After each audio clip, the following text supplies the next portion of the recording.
교회 여러분 평안하셨습니까? 우리가 이번에 새로운 또 프로젝트를 하나 준비하였습니다. 초등교회 신앙 강화 프로젝트, 신앙을 강화시키는 그런 어떤 프로그램으로서 기독교 고전 읽기라고 하는 프로그램을 새로 시작합니다. 오늘은 고전 읽기의 첫 번째 책으로 E.M. 바운즈 목사님의 기도의 능력이라고 하는 책을 우리가 앞으로 같이 읽을 것입니다. 무엇보다도 많은 정보들이 여기저기 아주 어지럽게 널려있는 현대 사회에서 그럼에도 불구하고 변함없이 읽혀지고 변함없이 그 속에서 진리의 샘물을 뿜어올릴 수 있는 고전이라고 하는 이 특별한 장르에 접근하는 것은 우리 신앙의 발전에 큰 의미가 있을 것 같습니다. 그리고 우리가 그것을 통하여 신앙의 기초와 본질을 잡아나간다면 우리가 더 단단한 신앙인으로 이런 혼탁한 시대를 살아갈 수 있고 또 믿음을 지킴으로써 그리스도의 제자된 본도 나타낼 수 있을 것이라 생각합니다. 앞서 제가 언급한 것처럼 E.M. 바운즈 기도 시리즈의 기도의 능력, 이것은 기도 시리즈의 제1권인데요. 저에게 있는 이 책은 1992년도에 지금은 작고하신 한신교회 이중표 목사님께서 이 책은 사랑하는 모교 후배들에게 그들의 영성 개발에 도움이 되기를 바라면서 드립니다 하고 기증해 주셨던, 한 권씩 모두 기증해 주셨던 책입니다. 책이 굉장히 많은데요. 그런 가운데에서도 목회적으로 하나님께 영광이 되고 또 어느 정도 교회도 성공적으로 이끌어 가신 이중표 목사님께서 이 책을 후배들에게 추천한 데는 분명 이유가 있겠죠. 먼저 우리는 이 기독교 고전 읽기의 E.M. 바운즈의 기도의 능력을 앞으로 책을 구하셔서 또 같이 읽어 나가는 그런 어떤 시간이 되겠습니다만, 이번 계기를 통해서 우리가 기도에 대해서 보다 깊이 알고 또 나의 기도 실천과 나의 기도하는 삶을 더 풍성하게 만들 수 있는 그런 기회를 가져보면 좋겠습니다. E.M. 바운즈, 에드워드 맥켄드리 바운즈 목사님, 이분은 어떤 생애를 사셨는가 먼저 좀 살펴볼까요? 1835년 8월 15일에 미주리주에서 출생하였습니다. 본래는 법률을 전공했고요. 19살에 변호사 시험에 합격하고 24살까지 변호사로 활동했습니다. 그러다가 소명 후에 설교자가 되기로 결심을 하게 됩니다. 존 웨슬리, 감리교회 창시자죠. 존 웨슬리 목사님의 설교를 무척 좋아했고, 그래서 먼저 이 소명을 받은 다음 몬티첼로 인근 작은 교회에서 설교자로 사역을 시작합니다. 그러다가 남북전쟁이 일어났고요. 남북전쟁의 군목으로 들어가게 됩니다. 전쟁 후에 미국 프랭클린 감리교회에서 이제 본격적인 목회자의 삶을 시작합니다. 참고로 그가 이 남북전쟁이라고 하는 기가 막힌 역사적 소용돌이 속에서 얼마나 신앙적인 질문을 스스로에게 던지고 또 하나님의 살아계심에 대해서 질문하고 또 수없는 죽음을 공포를 경험하면서 목도하면서 얼마나 기도했을까 충분히 짐작이 되시죠. 어쩌면 그의 신앙의 책들과 기도에 관한 책들은 다 그런 시간, 특별히 전쟁 가운데에서 죽음이라고 하는 위협과 두려움과 공포라고 하는 실존적 위기를 경험하는 가운데 그것을 신앙으로 이겨나온 살아있는 체험으로부터 나온 글들과 책들이 아닐까 생각합니다. 다시 돌아와서요. 프랭클린 감리교회에서 목회를 하면서 동시에 잡지인 세인트 루이스 옹호자라고 하는 월간지의 부편집장 역할을 했었고요.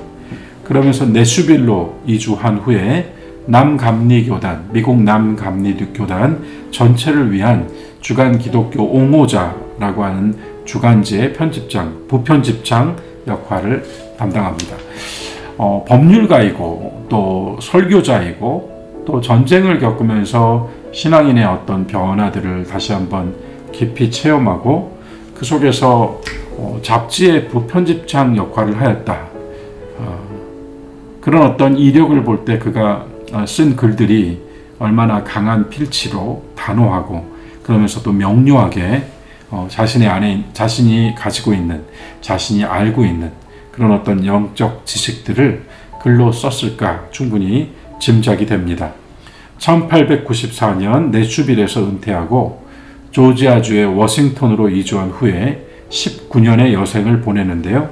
바로 이 기간이 그가 아주 집중적으로 집필하고 또 그러면서 기도하고 그리고 때때로 순회 부흥 사역자로서 설교하던 시간이었습니다. 특별히 이 기간의 일화로 E.M. 바운즈 목사는 항상 꾸준히 하나님과의 교통을 위하여 새벽 4시에 기도를 시작했고 그리고 7시까지 하루에 3시간씩 기도했다고 합니다. 1913년 그가 사망하고요. 사후에 그의 책들 가운데 설교자의 기도, 부활 이 두 권이 먼저 출판되었고 그런 가운데 클로드 칠턴이라고 하는 그의 친구가 바운즈 목사의 나머지 글들을 모아서 9권을 출판하는데 그때 이 기도의 연작들이 이제 발간되게 됩니다. 클로드 칠턴 그는 이렇게 말했습니다. 기도 연작집을 내면서 이 책들은 일생 다함이 없이 영적인 물을 퍼올리는 샘일세. 이 책들은 새벽 어둠 속에서 경험으로 준비하여 한낮의 열기로 빚어내고 성도의 강력한 필치로 놀랍게 다듬은 감추어진 보물일세. 이 책들은 바운즈가 죽어서도 여전히 살아있는 목소리일세. 이렇게 글을 남깁니다. 바운드의 기도 책자는 우리가 앞으로 읽게 될 기도의 능력 외로 기도의 목적, 기도와 기도하는 성도들, 기도의 가능성, 기도의 진실, 기도의 본질과 요소들, 기도의 필요성, 기도의 무기 도합 8권인데요. 우리나라에서는 생명의 말씀사에서 이것을 분책해서 한 권씩 펴낸 책들이 있고 또 크리스찬 다이제스트라고 하는 출판사에서 펴낸 이 모든 책들을 한데 모은 기도 합본집이 있습니다. 이제 우리가 얘기를 좀 더 전진시켜서요. 이제 기도에 대해서 한번 생각해 보죠. 우리 이경목 목사님과 변정수 목사님을 지금 미국에서 지도하고 계시는 미국 클레어몬트의 실천신학 교수인 김남중 박사는 아주 최근에 예배 공동체의 성서적 모델과 역사라는 논문을 발표했습니다. 그가 이 논문 속에서 교회의 역사와 그 시대 속에서 각각의 시대가 어떤 예배를 드렸는지를 조금 정리를 해주는데요. 그는 먼저 초대교회에서는 예배 또는 예전, 그러니까 이 말씀과 성만찬으로 구성되는 예배 혹은 예전을 중심으로 신앙공동체로서 교인들이 함께 공동체적으로 실행하는 예배를 중심으로 드렸다. 이어지는 중세시대에는 우리가 잘 아는 건축 양식인 바실리카, 로마네스크, 고딕 양식으로 지어진 화려한 교회당과 그 예전 안에 여러 신비적인 요소, 로마 카톨릭의 어떤 신비적인 요소가 더해지는 사제 중심의 예배가 드려졌다.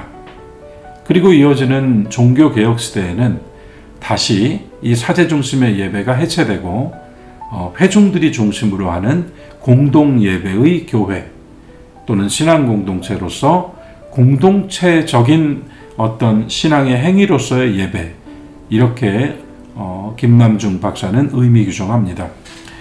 계몽주의 이래 근대교회에서는 이 공동체보다는 다시 개인 중심으로 예배가 전환되지만 그 속에서는 어떤 지적인, 이성적인 또는 과학기술의 발달이나 산업혁명이나 자본주의 시대의 도래나 여러 사회적 상황이 결부되면서 다양한 신학 전통과 또 다양한 형태의 신앙 고백, 그러한 고백들이 각각으로 실현되는 그 개인들을 통해서 나타나는 다양한 신앙적인 전통과 고백이 함께 어우러지는 그런 어떤 갱신된 예배로서 의미를 규정합니다.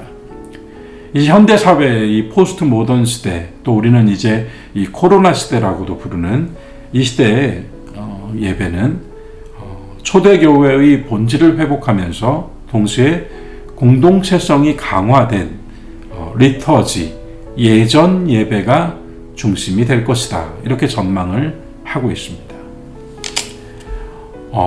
초대교회의 예배의 본질을 회복하고 그러면서도 역사 속의 교회가 가지고 있었던 공동체성이 함께 어우러진 리터지, 예전의 예배. 우리가 기억하는 한 20년 어간은 워십, 경배와 찬양 이러한 것들이 예배 속에 굉장히 많이 들어왔잖아요.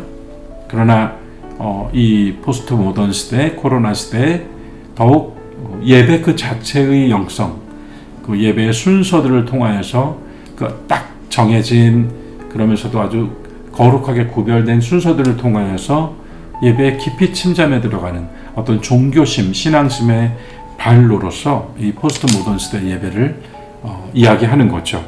그런 가운데 제가 이제 주목하는 것은 이 현대 신학자가, 이 21세기 신학자가 포스트 모던 시대를 두고 초대교회 예배를 언급했다는 것입니다.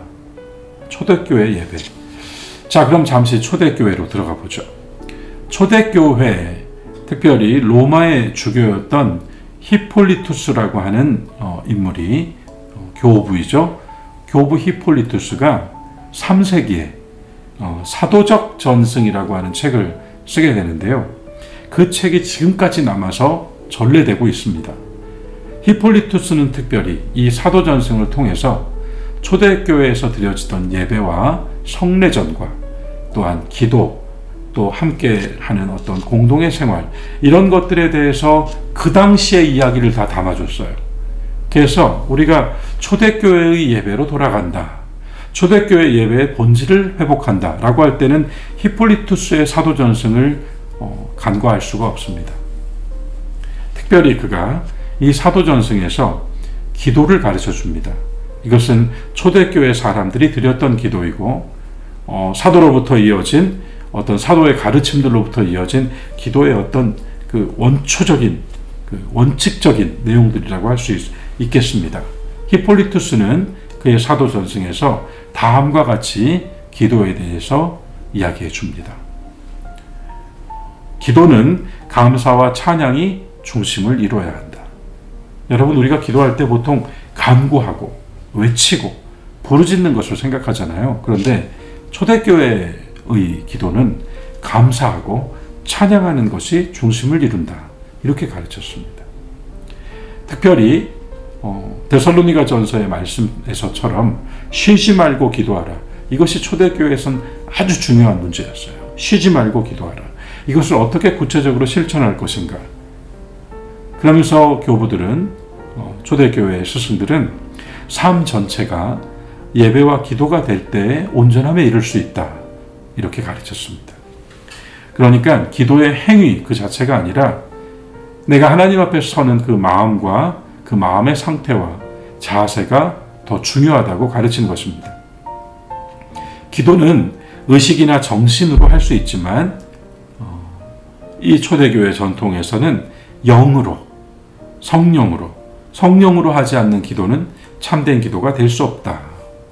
그러면서 그 성령으로 하는 기도에 대해서 이렇게 설명하죠. 영은 시간과 공간에 매이지 않는다. 하나님은 영이시다. 보이지 않는 영이신 하나님께 드리는 기도는 따라서 성령 안에서만 이루어질 수 있다. 그러니까 기도는 어느 때이든지 우리의 시간이나 공간이나 물질성을 넘어서서 우리 안에 있는 영으로 어느 때이든지 하나님과 함께하는 교통을 가질 수 있다고 가르쳤습니다. 그러면서요, 이 쉬지 말고 기도하라를 구체적으로 실행함에 있어서 기도 시간을 정해놓는 것과 일정한 패턴과 리듬을 가지는 것을 훈련시켰어요. 히폴리투스는 이렇게 말합니다. 잠에서 깨어나 일을 시작하기 전에 하나님께 기도하라. 기도의 시작은 하루의 시작이고 신자의 삶 전체가 이 기도에 의해 지배되어야 한다. 우리의 하루의 삶 전체가 그 아침의 기도에 의해서 지배되어야 한다. 이 지배라고 하는 말을 우리가 어디서 가져올 수 있냐면 로마서에서 사도 바울이 우리는 선한 것을 하고자 하지만 우리 안에 다른 법이 있어서 우리를 죄의 종으로 만든다고 하잖아요. 그래서 칭의와 또 회개에 대한 이 사도의 가르침을 우리가 이야기할 때 항상 무엇이 나오냐면 죄를 없애버리는 것이 아니라 죄가 나를 지배하는 것을 없애주시는 것이다. 이렇게 얘기합니다. 내 안에서 죄의 통치하는 능력, 나를 다스리고자 하는, 나를 좌지우지하려고 하는 그 힘을 제하는 것이다. 죄가 없어지는 것이 아니다. 마찬가지로요. 우리가 영으로 하는 기도에 있어서 우리의 아침의 기도가 잠에서 깨어나 일을 시작하기 전에 하는 그 기도가 하루의 시작이고 또 내 하루의 삶 전체가 그 기도한 말에 지배를 받을 수 있도록 해야 한다. 그걸 훈련으로 하도록 시켰다는 것이죠. 신자는 일어났을 때 손을 씻고 기도하라. 그래서 자신의 죄와 허물을 씻는 정결 예식처럼 먼저 손을 씻고 하나님께 기도하라. 그리고 하루의 기도의 형식으로 제3시, 성경의 시간 제3시, 오전 9시, 정오, 제6시, 그리고 제9시, 오후 3시. 그래서 아침에 눈을 떴을 때 기도, 오전 9시 기도, 정오 기도, 오후 3시 기도, 그리고 저녁 기도. 이렇게 최소 5번 규칙적으로 기도하라고 가르쳤고요. 히폴리투스는 여기에 더하여 자정에 드리는 기도, 그리고 수탉이 울 때 드리는 기도, 이렇게 첨가를 합니다. 그래서 그의 실천은 7번 기도였어요. 아침 9시 기도는 하나님께 기도하고 찬미하는 것입니다. 정오의 기도는 십자가에 못 박히신 예수님을 생각하며 기도하는 것입니다. 오후 3시의 기도는 물과 피가 쏟아져 내린 십자가의 어둠, 그 어두운 세상에 빛을 주시는 주님께 기도하는 것입니다.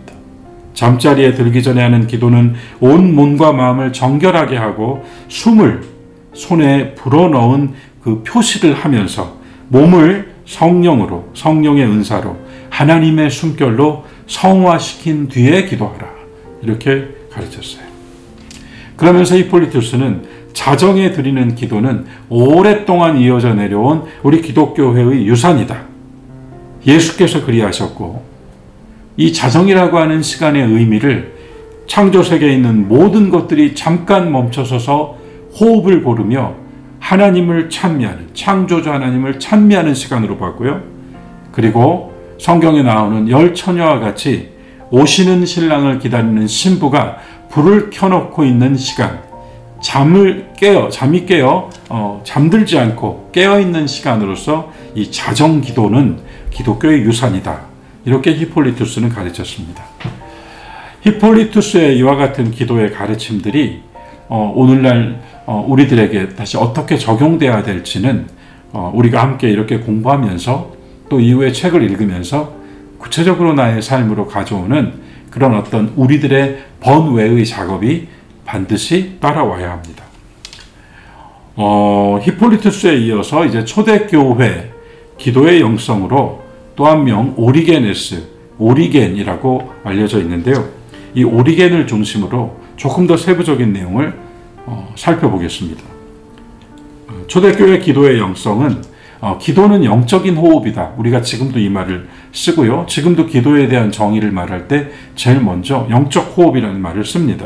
단지 행위가 아니라 기도하는 어떤 행위가 아니라 하나님의 임재하심 가운데 하나님과 함께하고 있음 가운데 충만한 나의 생명으로 나의 전인적인 온 존재의 실천으로서 기도는 이루어진다. 그래서 이 기도의 시간은 우리가 그 바쁘게 살아가는 일상 속에서 하나님과 인격적으로 관계하는, 하나님과 교통하는 시간이다. 이렇게 오리게네스는 가르칩니다.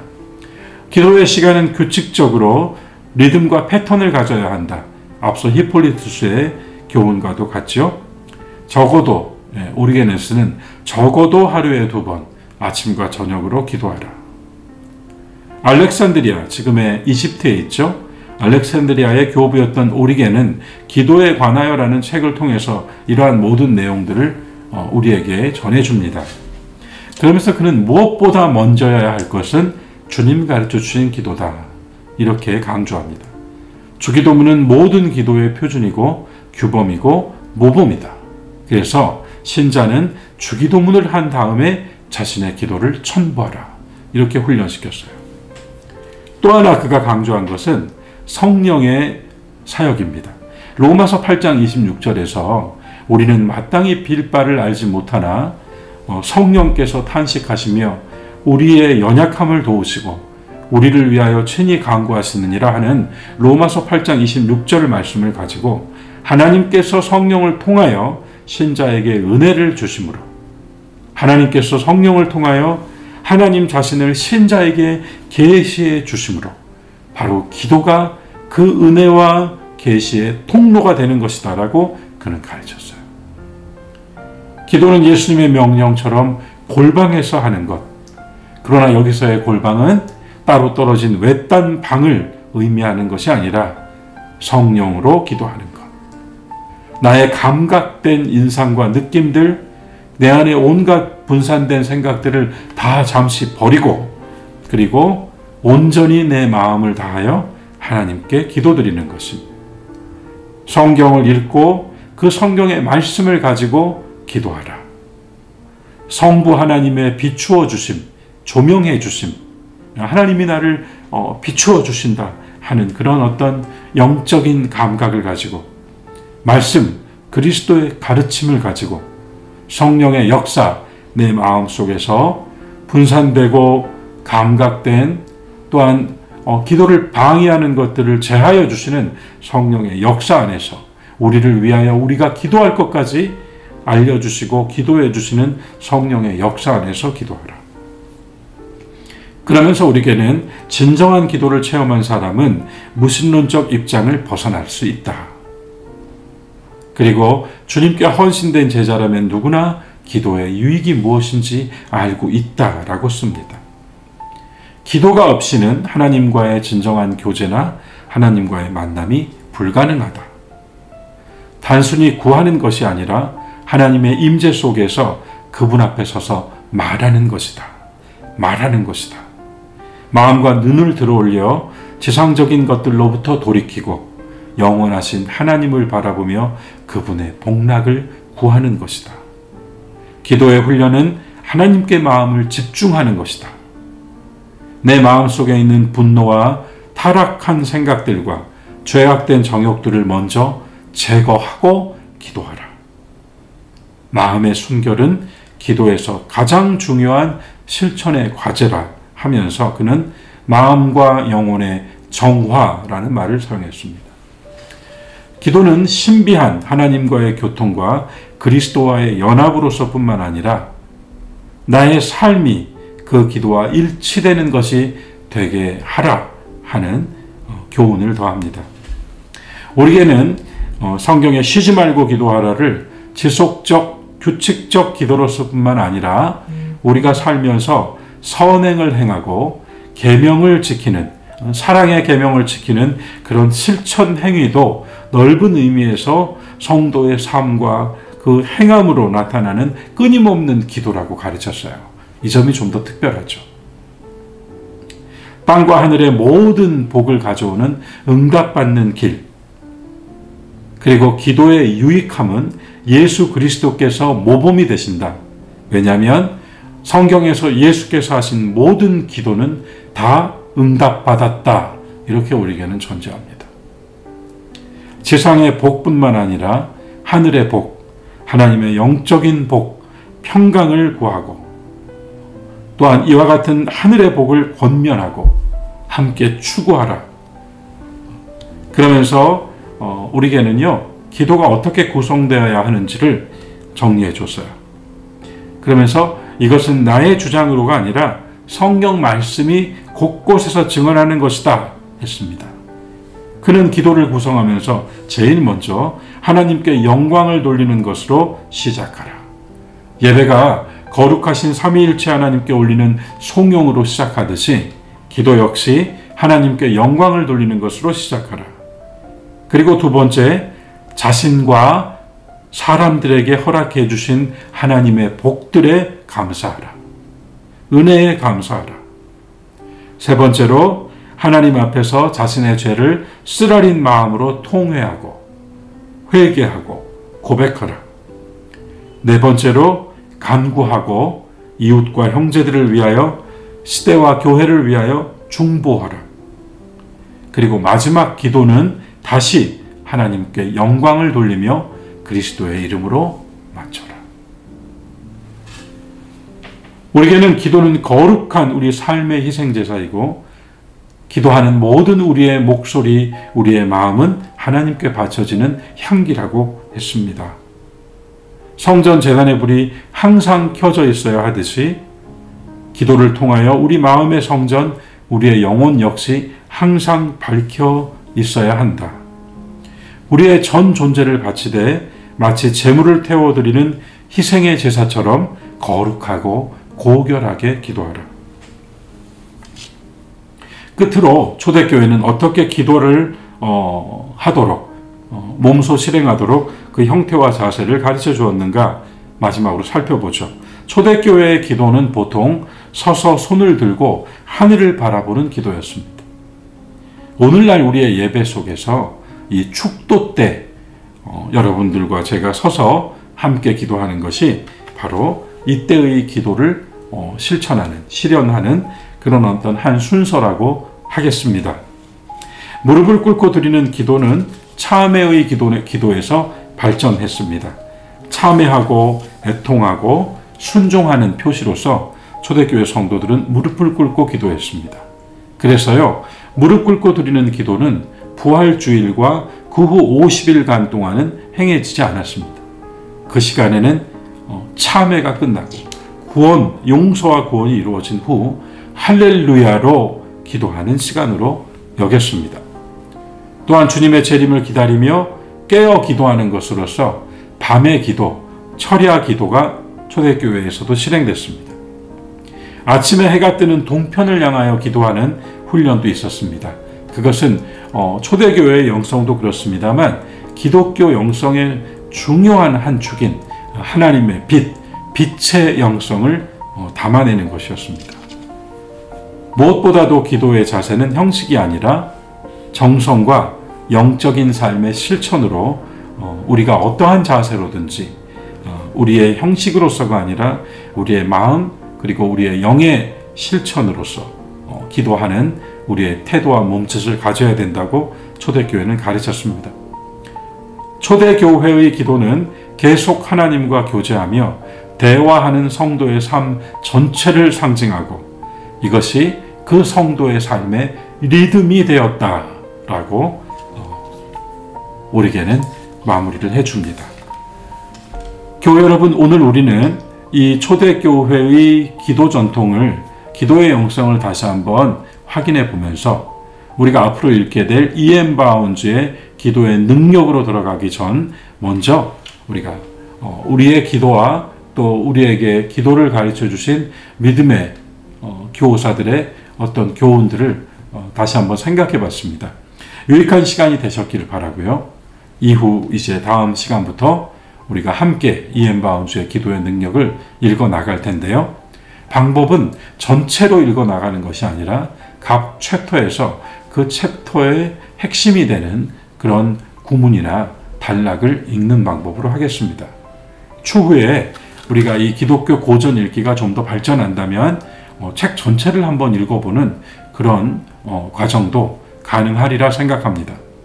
아울러서 기독교 고전 읽기에 이 온라인으로 뿐만 아니라 오프라인으로도 함께 하시기 원하는 교우들께서는 우리 목사님들께 알려주시면 저와 함께 고전 읽기를 따로 일주일에 한 번 정도 모여서 읽고 그리고 그 내용을 가지고 또 이렇게 고전 읽기 영상을 만들어 나아갈 수도 있겠습니다.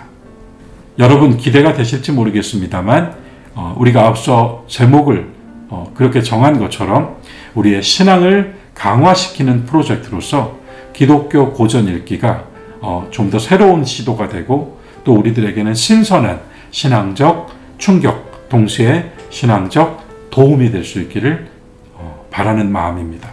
다음 시간에 기도의 능력을 가지고 다시 만나겠습니다. 감사합니다.